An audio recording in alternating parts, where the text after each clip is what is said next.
Won't worry about any introductions on that part. But what I would like to do is I would like to introduce, first of all, Megan. Megan's up here in the center, and she's here going to be talking about land-based approaches to health, wellness, and isolated communities. All right? So she'll get into that a little bit later. Then we're going to move on to Anthony, with the Newfoundland and Labrador Mosquito Project. So that was one of the big projects that you probably have heard about. That's happening here.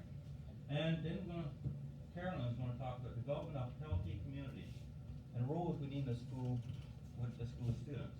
Well, as you guys know, I'm with Food First, all right? And this is a community lid, which means that you guys will actually be the gardeners, rather than we who need some big farm. So, Food First community. That's it. You want to get the other list, please? It's hard for me to see it. This one? All right, take it on. There you go. Oh, that is there. All right, so Food First community. It's a leading. It's where you lead the program. All right, where you guys will actually be doing the planting, and you guys will all learn how to grow vegetables and different types of fruits like that. All right. As you can see down here, well, that's my quad. I'm actually plowing the field. All right. So, one of the 5 main parts of our food system. First of all, we got production, distribution, access, consumption, and disposal. So these are 5 important things that we must deal with when we're dealing with our farm. So, the first 2, production and distribution, we're mainly dealing with bigger players like corporations and that, like fishing, farming, processing, and the packaging of food. Alright, so fishing, you might have the big ones like, take for instance, Con, got like 7 boats for their own fleet. Alright, so these are the bigger ones. Then there comes distribution, which is dealing with the transporting and wholesaling of food. That's before it gets to your grocery store, where you guys can then have access to it. So we also have other ways of having access to it, and that is by us growing our food, hunting our food, like some people like to hunt moose meat around here, alright? Fishing, I like to get our own fish. Harvesting, well, there's different ways for we to harvest. One's through growing, and the other is simply by purchasing at the store. Now, consumption, well, through consumption, we're dealing with preparing, or we prepare our actual food so that we can actually eat it. Preserving it, whether it's through cans or putting it in Ziploc bags. Celebrating food. Anybody have any idea what we're talking about there when we say celebrating food? No? Exactly, right? That's where we enjoy it with our family. We go out, we have a meal with our family. Doesn't have to be Thanksgiving or Christmas. It can be like just simply getting together with your family and enjoying us after you prepared it. There comes the disposal after we're all done eating. And so we deal with composting, which we're going to get into later on to help our farms. Recycling. Any idea why I might add recycling here? Why would we say recycling when it comes to disposal? I don't mean you're going to reheat your food again. What we're actually referring to is recycling of your packaging. Alright? If we come back to this here again, because all of this is line. It's all connected. So you're going to recycle your packages. And then you have disposal of your food. Because there's some foods that you're just not going to put in your composting. Thank you. Alright, some food you're just not going to put in there. Now, listen, what is food security? Alright, any idea? What is food security? Well, food security is having adequate amounts of food that is accessible, nutritious, safe, and culturally appropriate. Any idea on culture appropriate? What are we actually talking about? Well, as you guys know, eagles is a spiritual word to us, right? Would we actually sit down during Thanksgiving and have an eagle on our dinner plate? No, so we got to have something that's cultural. Alright, we gotta have something that we actually will eat. Because healthy food for all. Alright, it's a way to maintain a healthy and active life, which is important for longevity. Now, here's a little bit of facts that we have on the provincial food security issues. Alright, because take for instance, Newfoundland. We have some of the lowest number of farms in any Canadian province. Just in 1951, about 70 years ago, there were over 3,000 farms, 3626, right? 3,626 farms. Now, about 2 years ago, on a survey, I found there were only about 407 farms. Quite the drop, isn't it? That's a huge difference. And today, our average farmer is actually 55 years old, meaning that many of us do not farm anymore. Now we have, if ferries were to shut down, in about 2 or 3 days' time, we wouldn't have any new produce on the island. And of that, 71% of that food that we eat is imported. 71% is imported. That's quite a large number. And it's largely due because we only got 407 farms here to supply Newfoundland. So a large amount is being brought into the island. Now, of that 71%, 90% of our fresh vegetables are imported. That's a high number of fresh vegetables being imported. Here are apples, right? Other types of fruit, vegetables that you see. That is what is actually being imported to Newfoundland. Now, we look at the provincial food security issues as well. 13.4% of households are food insecure. That's just in Newfoundland. Doesn't sound like a high number, right? When you say 13.4%. But when you look at the island, that's like 26,000 people relying on the food bank. Quite a bit. And the cost to supply a family of 4 on the island, it costs around $1,100. Alright? Now, 25% of us, that's it, there's only 25% of us on the island that actually eat about 5 or more fruit per week, per day. That's not a lot.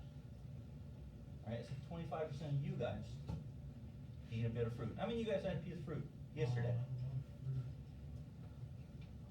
See, I'm not seeing all the ends up.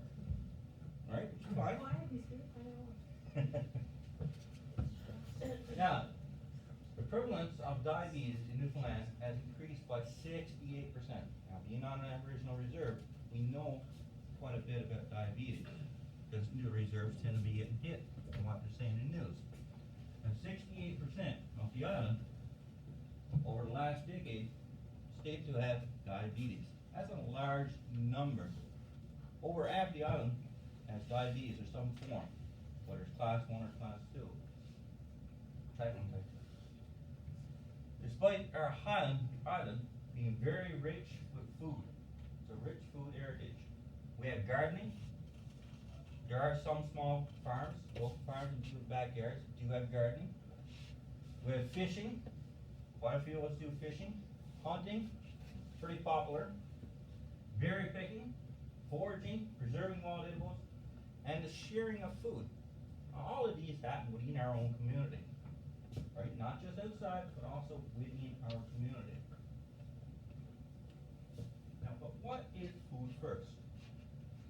Well, it's a non-profit, provincial non-profit, agency dedicated to the promotion of ensuring community-based solutions to ensure food security for all, which is made up of 3 different areas. Public awareness, community action, and strategic partnerships. Now, for this one, public awareness. What we are doing here today is also making you guys aware, right? This is part of public awareness. We're recording it, we're introducing it to you guys, and we've also introduced it to other people within the community through either Facebook or other posters. Then we have community action. So far, we have actually grown some vegetables. We've actually eaten it. We've made slushies out of them. And it turned out rather well. So this is just an example of some stuff that we've had.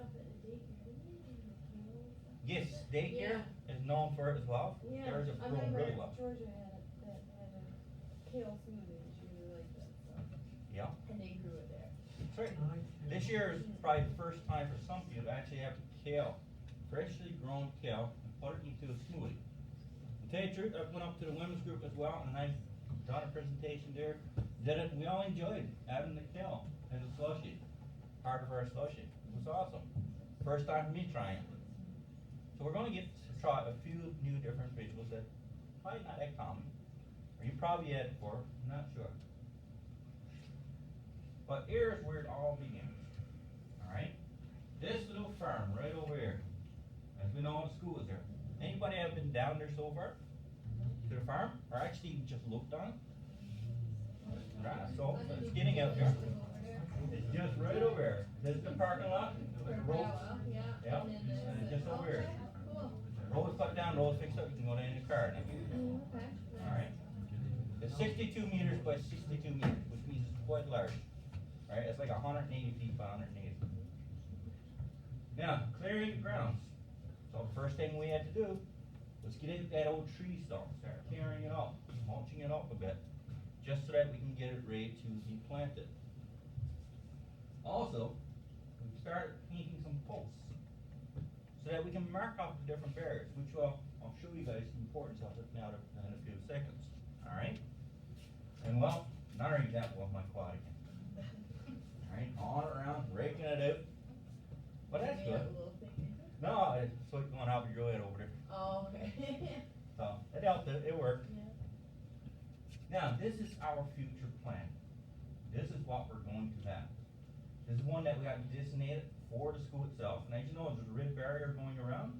Well, that's where our 4x4s are going to be. They're going to start down here, work their way all around. These are the fence posts that Harvey's crew went, done, put in, built, so we'll paint that later on, which plays an important role as well in our farm.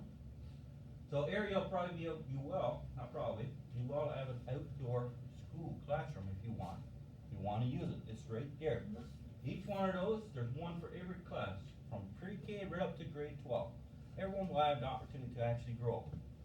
Much like our culture, or our language, we got like a generation gap. People my age, not very many of us can actually speak any words in Mi'kmaq. But your age, there's more of you guys that know Mi'kmaq than what we do, our age. So, same thing with this growing up vegetables and that. There's a generation gap again within my age group. But you guys are gonna learn more about growing farm plants than what a lot of people my own age. Then we got over here, community plots. So the people within community itself will get a chance to actually have a 4x8 little bin so that they can grow whatever types of vegetables that they want. Up here, they'll be in the ground, but that's more for the elders. And so we'll be growing them for the elders. And then we get over here, where we'll have fruits and berries. Already we have apples, trees, ready to go into the ground, possibly next week. They'll start with that next week.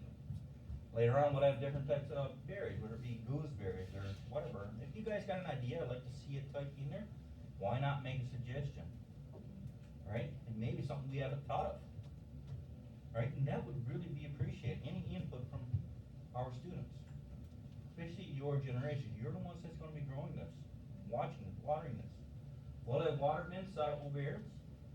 We got water pipe, water line already ran, right from the top of that hill over here. And so that's what we're going to do. Over here, may even put some different types of traditional plants that we may use for like different types of herbs or medicines, like seven sorts for instance. Or you put a few different trees, whether it be cherry tree or dogwood tree or whatever type that we choose. That relates to our culture. Now, strategic partnerships. That is very important in any project that we're trying to do within this community. It's what helps to ensure that it actually gets done. It helps ensure that it's viable, able to last for quite some time. And it also enables you guys to actually be able to do things. So they are very important. Strategic partnerships. Having these is very important to any organization.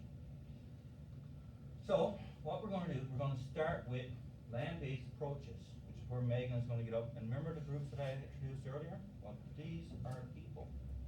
All right, Megan.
ensure with your food security that you have safe, quality food.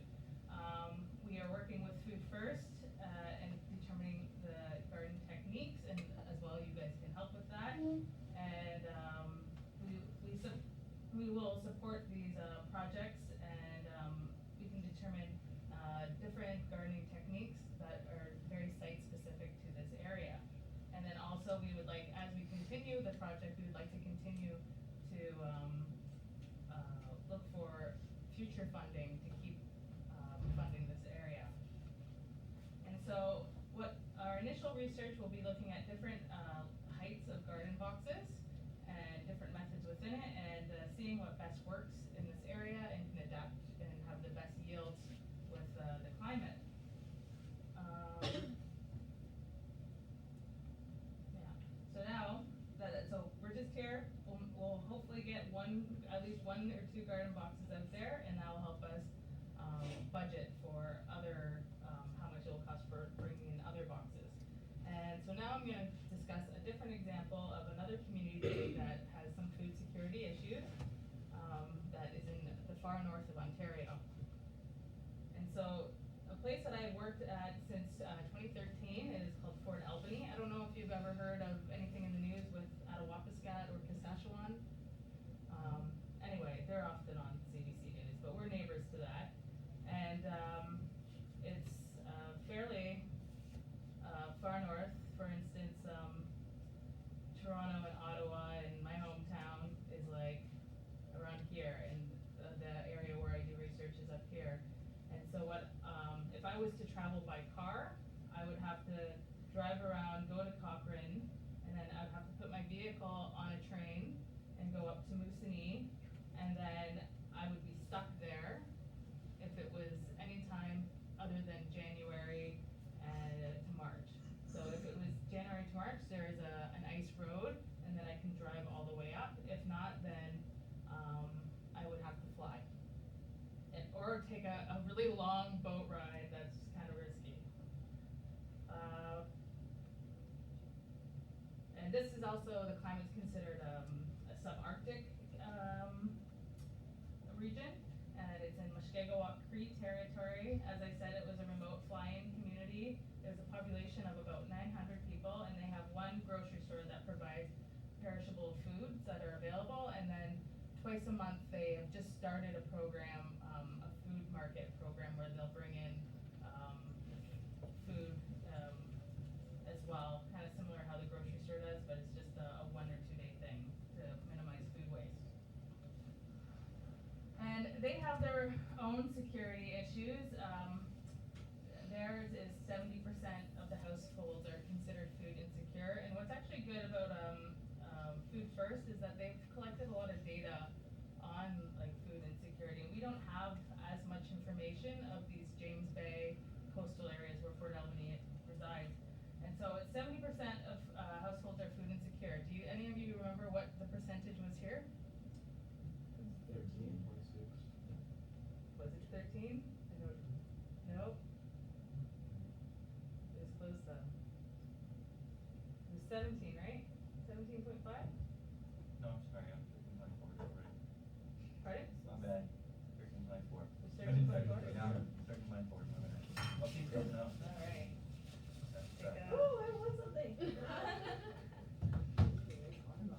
Thank you. Suckers. And as I said, it relies on imported foods that come by plane or seasonal ice road. So, so a lot of the non-perishable canned foods and the heavy stuff, it comes up on roads during the ice road.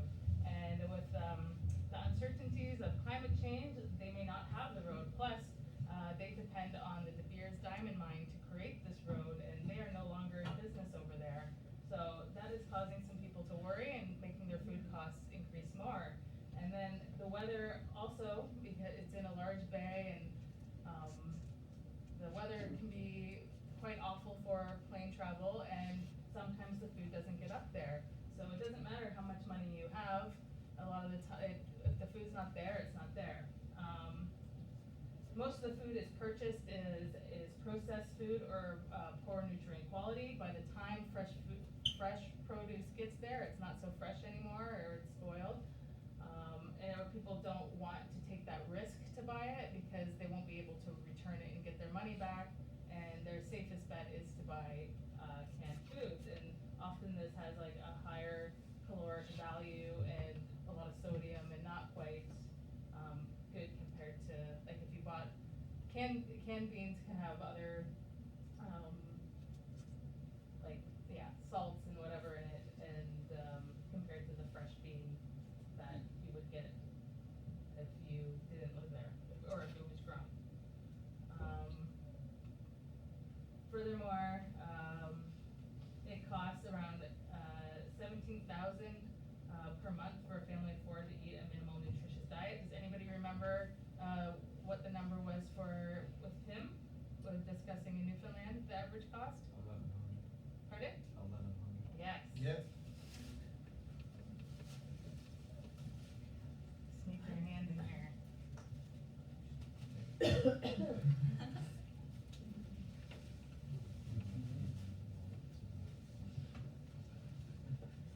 And on average, children eat about 2.2 servings of vegetables and fruits per day. Does anyone remember what the percentage was, or what was the percentage of people that only ate 5 fruits? Number of serving. Sorry, yeah. Does anyone remember, what the percentage of people that did 5 servings of vegetables and fruits in Newfoundland? You already given the answer. Did I? Was it 25%? Who said that? So close. I probably spilled it.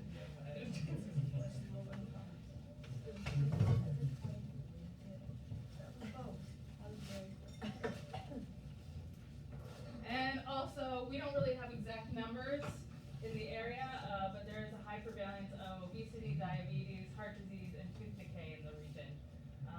And children intake of vegetables, fiber, folate, vitamin A and C are less than what the average Canadian child has, and those of Southern Ontario. So, to help bring more fresh food that's there, and then they don't have to rely always on the planes or the food market to come, we have started growing food up there. As there's changes within the climate, it's becoming warmer, there becomes opportunity. And so we have been creating a community agroforestry garden. And what agroforestry is, does anyone know what agroforestry is? No? It's growing in between the trees. So in the picture of the garden set up near the school, it was surrounded by trees, right? So having that surrounding of trees is often very common in tropical countries for shade, but this is actually beneficial also for the subarctic or cooler regions. And from our initial research, we put little wind meters down and compared an open area and then versus this garden area in between the trees. You can see there's willows growing all the way around.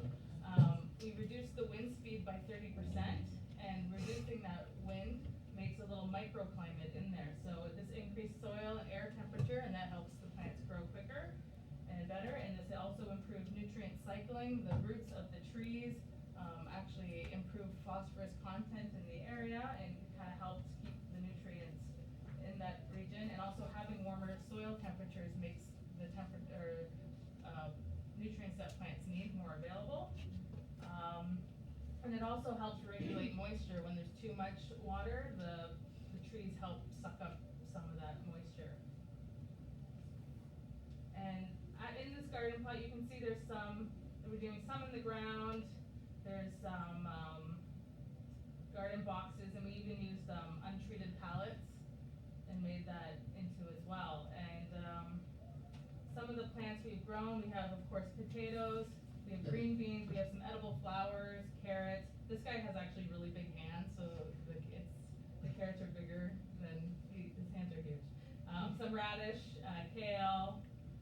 There's also a kale club, smoothie club up there. Strawberries, some turnips. There's like a little quarter, I don't know if you can see that. Some spinach, currants, green onions, and raspberries and lettuce. There's some other stuff like Jerusalem artichoke and peas. There's been actually a lot. We started first with just potatoes and beans, and we've been expanding on what we can grow. Bok choy, there's a lot of people that like bok choy. And within that place, we have field trips, so the students can go there. This is them doing a potato harvest this past, like a few weeks ago.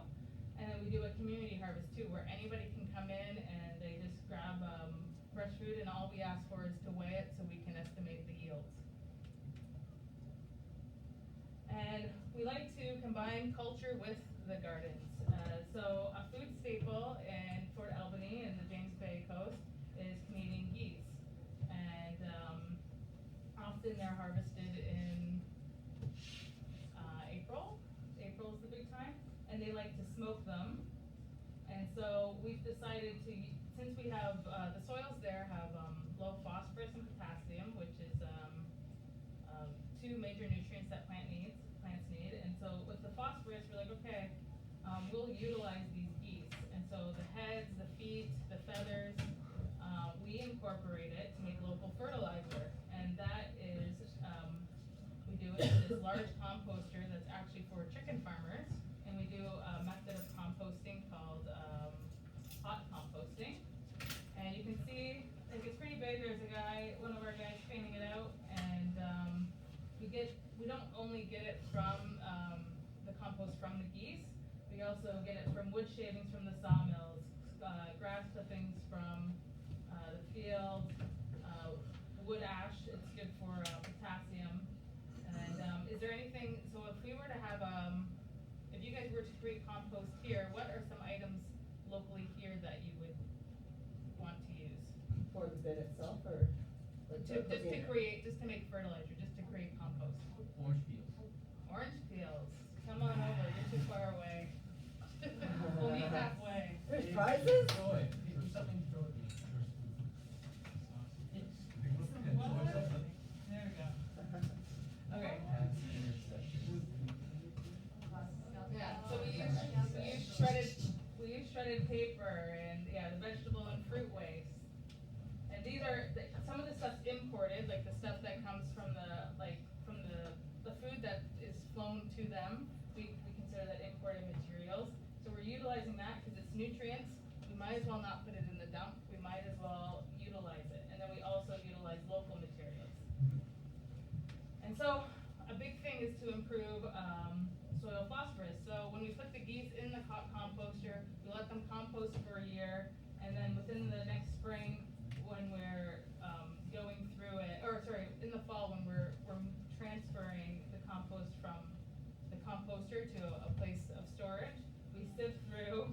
It's kind of a stinky job, but we sift through and collect geese bones, and then we brought up a Vitamix because it couldn't shred through anything, and we have made bone meal, which you can commonly buy at garden stores, but we're making our own, and that helps us being So self-sufficient. is geese is the particular one, like is it another bird, or like it's just? It's just Canadian geese, the greater Canadian geese. We're also, we are looking for funding to start testing fish to see if that would be a safe source to compost. Yeah, cause I know at PEI, like, I know when Mom and them were like, everything went into the composter bin Yeah. or whatever, right? So. Yeah, so there is lots of opportunity. For our research, we always have to test to make sure that there's no contaminants. And same with this compost. Yes, we're putting meat into it, but we're using hot composting, which is a different technique than just making a cold pile compost. And then after we're done, we test it for E. coli, Listeria, staph, and all these. What's a hot pile compost? There's more maintenance to it. Okay. It's So you're stirring it more often? Yeah, you have to stir it, make sure there's enough air, you have to watch the moisture content, you have to monitor the temperature to make sure it hits 70 degrees Celsius, and you always monitor how much carbon to nitrogen you put in. Yeah. I usually go by smell, like if it's, Yes. it shouldn't be like a terrible smell. Yeah. They'll have like a pungent, but not. I found those, those big fish containers we have around, Tim? People leave lying around? That's what I use for my compost, when I drill holes into it, Yeah. get the drain off and stuff like that. Nice. But I guess it's a hot compost, cause Yeah. it's on the soil. But that's good too. I'm actually gonna give an example soon that like people can do their own methods and that helps build like what works for this community. Yeah, well, I'll just say it now. Somebody found a dryer, you know how there's a dryer drum Yeah. at a dump, it's there, and they fixed it up and they buried it into the soil, and then the holes allow the worms to come and they do their Oh, awesome. compost and then they just cover it, and that works really well for them to have their home compost. And they have to have it like good protection so the bears and the dogs don't get at it. We're also looking at, over there is hugelkultur, and that's utilizing the ecological services that the trees provide. And that is, so we take dead branches of the willows and alders, and we fill up the garden beds, the taller ones, and then we add some twigs and leaves and whatever to fill in the spaces, and then we fill it up with soil, so that's the best use of quality soil. And then also with the branches, they provide a slow release of nutrients for the plants as they decompose, and they also regulate moisture, so they hold in moisture when it's really dry, and then when there's too much rain, this provides drainage. Oh, that's excellent, because I was thinking that you would have to fill the whole entire thing with the soil, so you can go this way, you said when you're doing your planting? Sorry? So when you're planting your vegetables in Yeah. boxes like this, you can fill it first with these things and then just your soil? Yes, that's what we have been doing. It's a German method. There hasn't been too much actual academic research on this, but I think it makes sense. And Yeah. also it increases the soil temperature as well. And Because the it's drainage higher too, I up, guess. yeah. So it's an exciting option in my eyes. We also, we want to increase soil temperature, 'cause it's fairly cold in Fort Albany. So we like to put black tarp, it's like actual horticulture tarp that they use to make, grow vegetables in, more conventional systems. So we put that in the garden bed to keep things warm, that works actually really well with zucchinis and turnip. And, then we have what we call low tunnels, so they're like mini greenhouses. And then, we have, the high tunnel, which kinda looks like a greenhouse, but you can take the plastic off, during winter time. And then also, we're all about local people's ideas, for, gardening techniques. So I did an example of the composter. Other people have made garden beds where they have like, kind of like a triangle wooden thing where they can just like put something over when there's a frost, for instance. And then this one, I don't know, so there, when they go moose hunting, they do they have prospector tents. I don't know, do you guys do that too? No. So they just keep traveling and they have these tents that they'll just set up at the end of the day. And it's a metal frame, and so we modified it, so usually it's wider to fit more people, but we cut a few and made a thinner one to meet the needs of this one community member. And he added some wood to it, some chicken fence, and then he put the tarp on it, so he's made his own, greenhouse. And like a lot of people are like, oh, in these cold places, like, let's just put greenhouses, and well, greenhouses, they have their own issues, like you have to worry about, the possibility of mold, on the plant or different diseases than you would not in a greenhouse. Plus you have to always water them, and, the foundation of these greenhouses may not work on a place where it's really, it has a lot of like peat or like freeze and thaw. So we know prospector tents work there, cause they use them all the time, and so why don't we utilize them as a greenhouse? And what I like that he added was, a tarp, like he could roll down the tarp so it can, Oh, okay, in the okay, rain. It still keeps stuff, relatively warm, and like during the warmer seasons, it doesn't really matter as much. And then it allows it just to be rained on, so he doesn't have to do as much work. And then another program that we just started was bush gardens. So a lot of these, so for, who here has camps around here? We have cabins. Or cabins? Yeah, sorry. Who has cabins around here? Most people here's families have Yeah. cabins. What is how long does it take you to get to your cabin? 40 minutes. 40 minutes? Who was that? Marcus. I have to go on a boat to get to mine. Oh,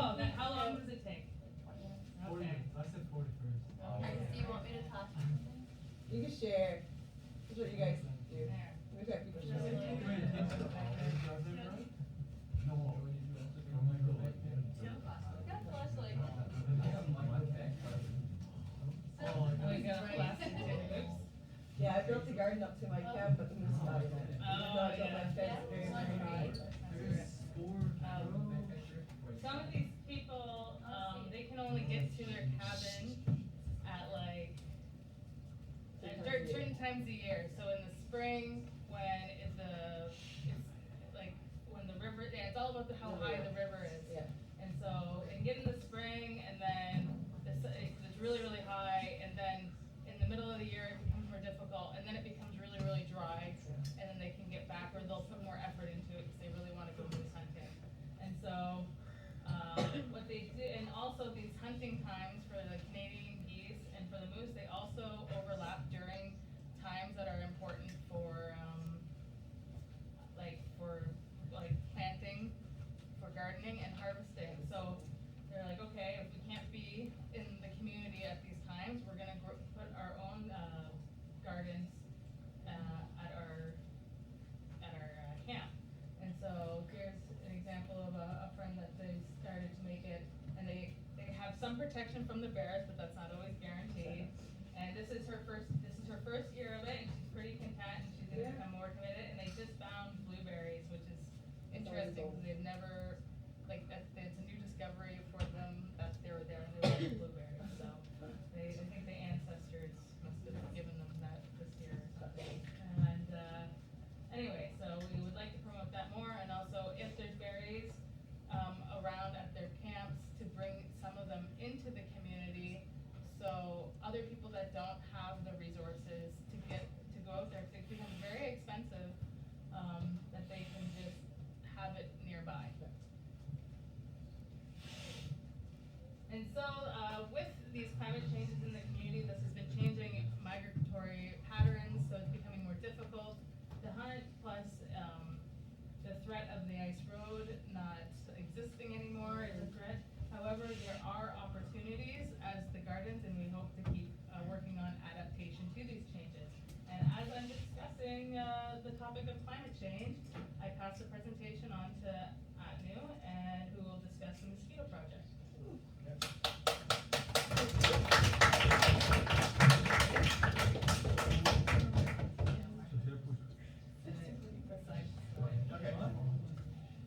Okay, so from food to mosquito, but we don't eat mosquito.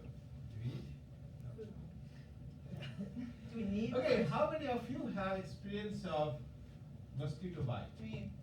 You have any gift left? Yeah, go I for said it. me first. Okay. He's like, I did. I'm getting a prize inside. Okay. Yes, you do. He has a shit. Oh my god, someone gave you shit. Who's the next person? Okay.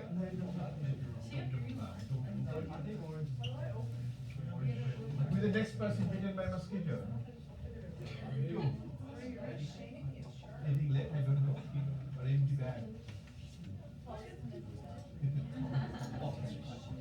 Okay.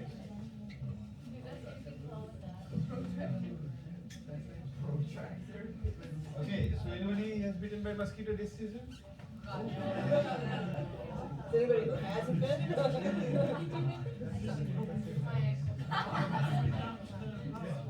Yeah. Not as a weed now, I can see here they're coming beforehand, so you know you're ducking weed from the. Nothing, oh sorry. Empty bag. Alright, that's fine. Okay, so now let me ask you another question. Why are you so much worried about mosquito? What kind of disease? Good question. Malaria. Malaria, oh. You know, I am so one of the very few lucky people. I had malaria, Did you? and but I've survived. I'm standing in front of you now. So, but why in Newfoundland the mosquito is so big issue? The mosquitoes in Newfoundland, the native mosquitoes, are good. They just bite, buzzing around, make some, bad noise, and it might disturb your nice walking field trip. But good news is the Newfoundland mosquitoes don't carry any disease. Even they bite, but they don't have any disease. The problem is that when the mosquitoes from outside, from the bad mosquitoes, they come to Newfoundland for some reason, either by plane, by ship, or by the strong wind, whatever the means. When the mosquitoes arrive, some of the mosquitoes are known carrying diseases, some viruses, some bacteria. Like, you know, West Nile virus, have you heard of West Nile disease? That is, already there are some reports in Nova Scotia, in New Brunswick, in PI, but thankfully those diseases are not reported in Newfoundland, but the mosquitoes are already in this island. Right. Yeah. See, the mosquitoes which are actually really big problem, one is called Aedes japonicus. There are three types of mosquitoes: Aedes, Culex, and the Anopheles. The major three different types of mosquitoes. But Aedes has subspecies, so many. The japonicus, you can easily make it out. It's actually from Japan and Korea. That's Southeast Asia or East Asia. Those mosquitoes are actually capable of carrying virus, all kinds of nasty diseases, like West Nile is one of them. And that mosquito we actually identified in St. John's, in Outer Cove, St. John's. We found also different parts of coastal areas, Deer Lake. Thankfully, we couldn't find here the place where you live. One of the reasons is we have not done any investigation also. We don't know that we have these mosquitoes already arrived in this province, in your area, because we have not tested so far. We have tested here, thus we found it. It may be here because mosquitoes might, because this area geographically close to Nova Scotia. If you look at the map, sometimes very strong wind might bring a mosquito. But we don't know because we haven't tested yet. But we can actually do a mosquito testing, mosquito identification, but before that we have to capture the mosquito. Now, how to capture the mosquito? So this is called aspirator. You can yeah, I think. Thank you. It's very simple tube, very simple tube. You see that this simple this tube. Okay? And the tube we have already one is there's a rubber cap. We made two holes, one is the middle, the two middle, and one is there's a one flexible PVC tube, transparent. What we have to do this is tight it, and you see this.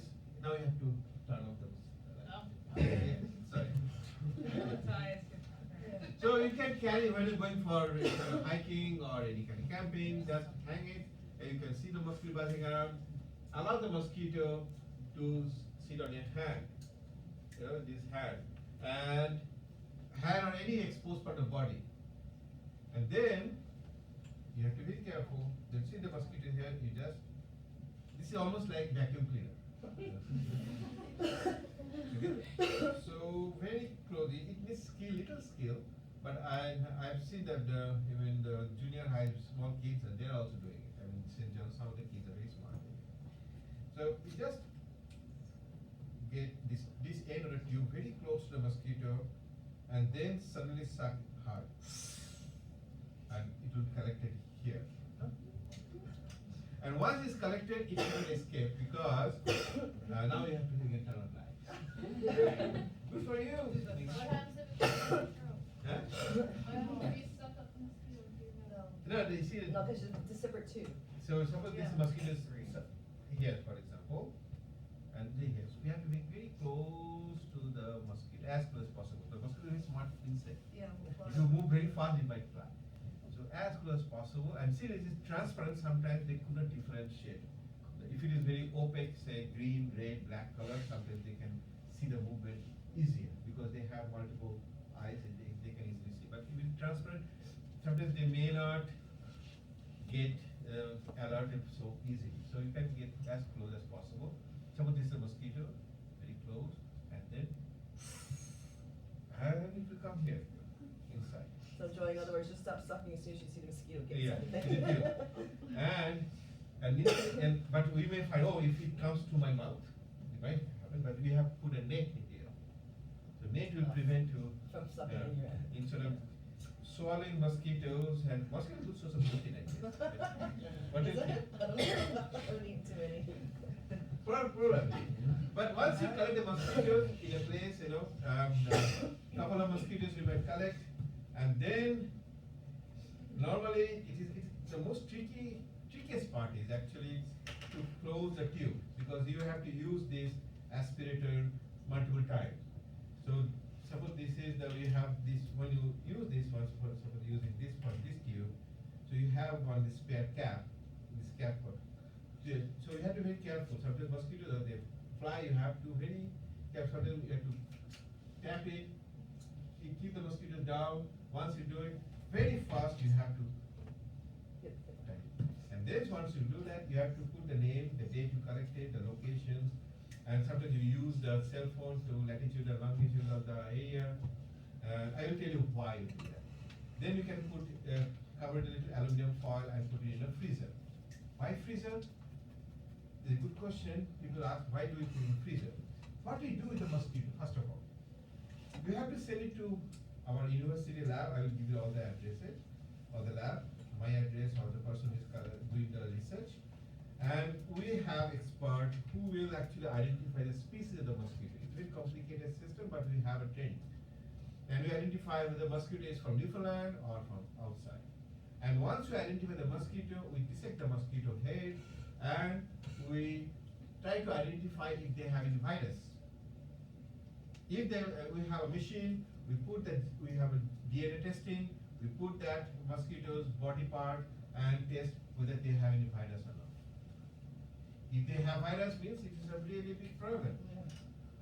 Thankfully, we haven't identified any virus last year, but we have piles of mosquitoes samples in a freezer, and now we're slowly testing it. I expect that there should not be virus, but normally what happens, the mosquito animal, the virus circulation continues, because these mosquitoes are mostly feeding on the animal blood, like birds and squirrel and rabbits and fox or other horse and other moose. So they transmit the virus and the mosquitoes continuously. Some of the animals, they transmit the virus, but they don't get disease. But we people, humans, are very, very vulnerable.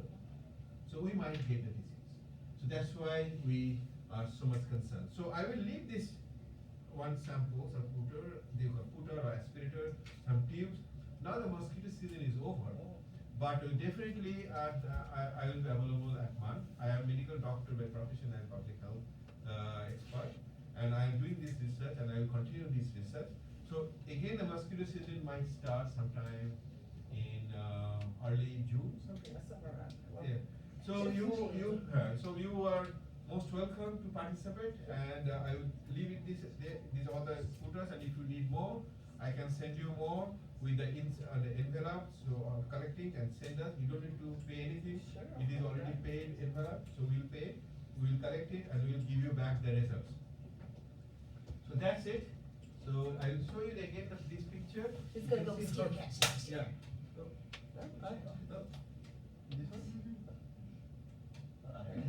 You can see how the mosquitoes are collected here in the tube. You know? So in one tube we can get as many as possible. So I will leave it here. Thanks for your attention. Just one quick, do mosquitoes crossbreed? Like, so these mosquitoes that have the viruses, will they breed? There are some cases that are very close species, sometimes they found, we did genetic testing also. We did take the mosquito with genetic testing, and we found some of the little bit crossbreeding, Okay. but always same. Yes, sir.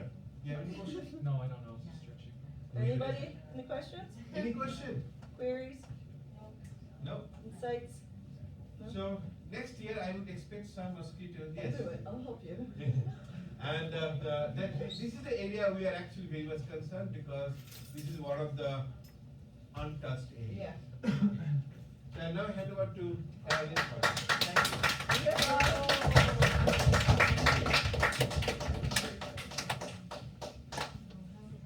We have 5 minutes left. We have until they finish their presentation. You're also very polite, kids. Okay, I will be very, very brief because I'm very Yep, I know, conscious but of we're the not fact gonna be that I'm brief, we're gonna standing wait in till- between you and lunch. People will wait for you. Okay, so I'll be very brief. But we would like to incorporate into this project as well an education component. And we feel that it's important to have not only you being involved in the actual planting, but at the same time to reflect upon what you're doing and what you're learning. So what I'm proposing to work with your teachers to create what we've used in the past with our camp, the Healers of Tomorrow gathering, which Cassidy knows much about. She attended a few summers ago. We called it then the Photo Voice Journal, but we could even make it probably more upscale and have a video voice journal where you have the opportunity, for example, if a section of the garden you're planting, medicinal plants, and to look into the history of the people, your forefathers and elders in the community, and how it was done in the past, and to incorporate that in the learning. Because a famous scientist once said that all that I have achieved is from standing on the shoulders of giants. So the giants are the people in your community in the past who engaged in, for example, gathering for food and for producing medicinal plants, so that would be important to incorporate that. And we can express it, for example, not only in writing, but also people can compose a song, for example, about their experience, or do an artistic impression. So we can incorporate, for example, some aspects of the fine arts as well in our. Yeah, my Mi'kmaq study students are currently doing traditional medicines, and they're Yes. making